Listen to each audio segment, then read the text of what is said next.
You love to see it.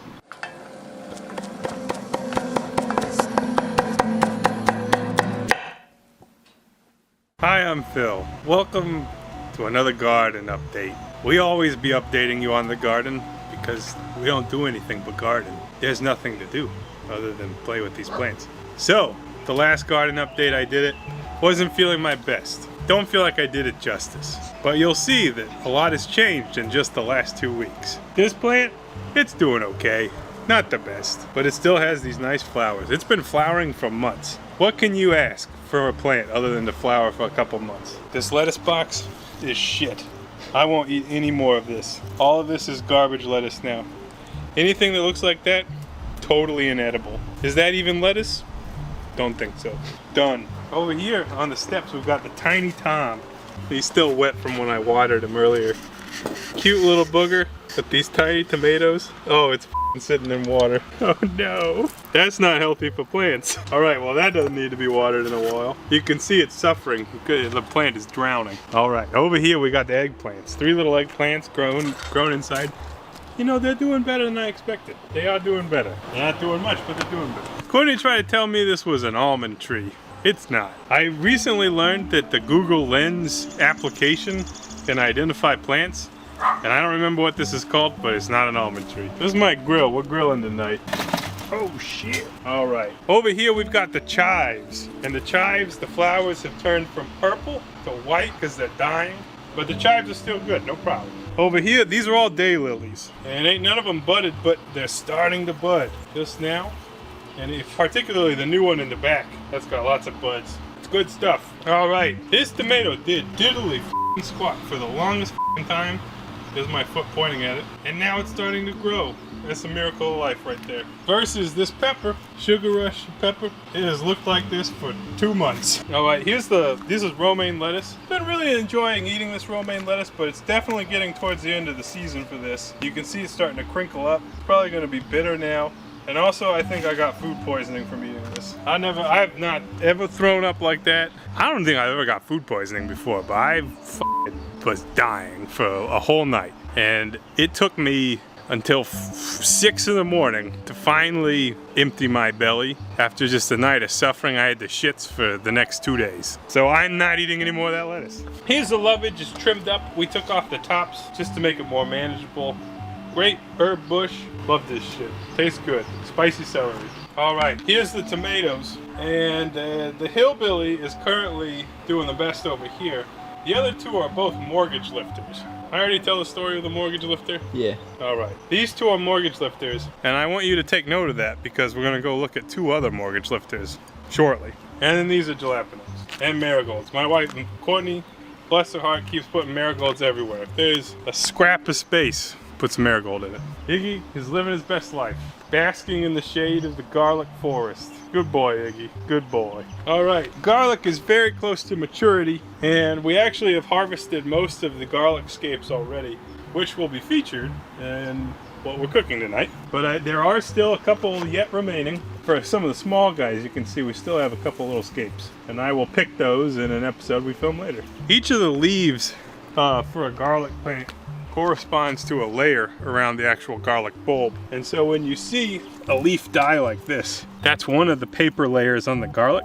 And the way that you know that it's finished is about half the leaves on the plant die away so that you have multiple layers on the garlic. The rose bush is blooming. This is very nice to look at. This is probably the prettiest thing we have right now. It's all over the place. We keep like hacking at it, but once the flowers die off, we'll like just probably take a chainsaw to it, to be honest. Probably even more cool, not even more cool, everything's more cool, is this ground cherry plant, which I didn't even believe it was a ground cherry, but it is already starting to fruit. So you see these little pods here. They look like tomatillos, and that's where the ground cherries form. And once they dry out, it's just like a tomatillo. You got a little berry type thing inside. It's actually a little sour, a little sweet and sour. So that thing's doing great. Speaking of fruit, this blackberry is just on the cusp of the first fruit being mature, and you can see here is a berry. It's red right now, but when it's fully mature, it'll turn black.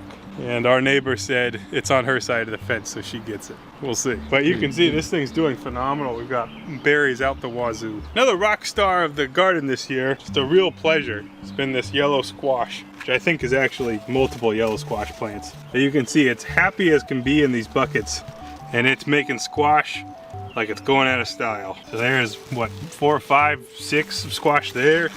You look over here, there's more squash over there, more squash over here. You didn't know, when I was a kid, yellow squash was my favorite vegetable, and I still love it. I like it boiled. All right, over here, using logic and reason, I made the case to my wife that anything that is planted by the cucumbers will interfere with their growth. And so far I've succeeded in convincing her to remove the marigolds that were here. But in between we still have these moonflowers, which apparently flower in the moonlight or some shit like that. You can see, particularly over here, the cucumber is starting to take off. And we're successfully getting it to grow on the trellis, which is exciting.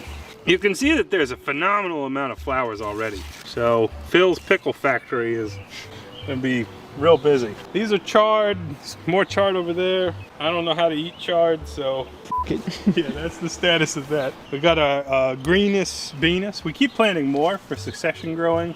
It looks like these are starting to flower, which is nice.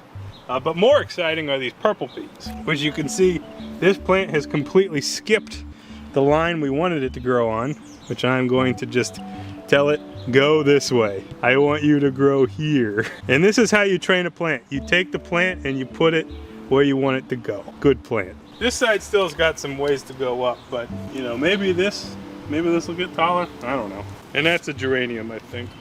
It's a pink geranium. This lettuce is actually nicer than the lettuce over there, and it's because it's more shaded, so it's not gonna be as bitter, not gonna have problems. But I don't think I wanna eat it, because I think that's what poisons me.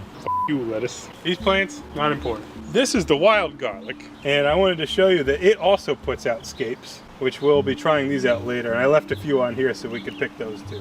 What I was reading is that these scapes, it almost forms like another head of garlic on top, and that goes in the ground and makes more garlic or something, I don't know. Over here we've got the peas, which kind of look but they're actually starting to make peas. I have not tried one yet this season, but tastes like a pea. Good stuff. These 2 buckets have tomato seedlings sitting in them that we've been meaning to plant for weeks and haven't done it yet. These guys here are also mortgage lifters, and I just realized that they're now about the same size as the ones over there. These grew real fast, and now they're kind of stagnating, so I don't know what's up with that. We got parsley here. Oh, also there was some like weed trees, like small trees that got out of control. I took those out with a chainsaw. You have fun? Yeah, it was good. Also in my lawn we get these weird mushroom growths that last for like a day. This is a rotted one. Also you get bees. That's a bee. It's consuming a clover flower. Oh, by the way, these are pink celery. These guys. I thought they were cilantro. Nope. They're pink celery. What else? This is a cool flower that doesn't look that cool right now, but it's called spiderwort. I think it's about done for the year. But one of the things that's cool about these is that they open, I think, in the morning, and then when it gets hotter outside, they close up. It's a nice blue flower. And the irises are totally done. They're in there, but you know, they're what else? Anything more? There's like some kind of mint. Court could tell you what kind of mint that is. The Kentucky spearmint that comes back every year. It's right here. Good stuff. And then the canna plants, which are nice tropical plants. They're really taking off now. Even like 2 weeks ago, those were not even really there. One thing we've been thinking about this year too is our hostas are now so big that probably got to break them up. They look great. This catmint's totally ridiculous. We like literally chop half of that thing off every week, give it away to friends and shit. Like, here you go, give that to your cat. This is valerian. It's nice, pretty white flowers. Good, eat the root and chill out, I guess. And our oregano is beastly this year. Look at this oregano. This oregano gets whacked by the hose every time we bring a hose over here. This is a perennial oregano. We did not plant this. This herb thrives on adversity. So that's the update for middle of June. We're right on the cusp of the bountiful harvest. And we're gonna start tonight with some garlic scape recipes. So thanks for watching the garden update. Things are looking great. Probably one of the best gardening years ever. Cheers to that. Bye.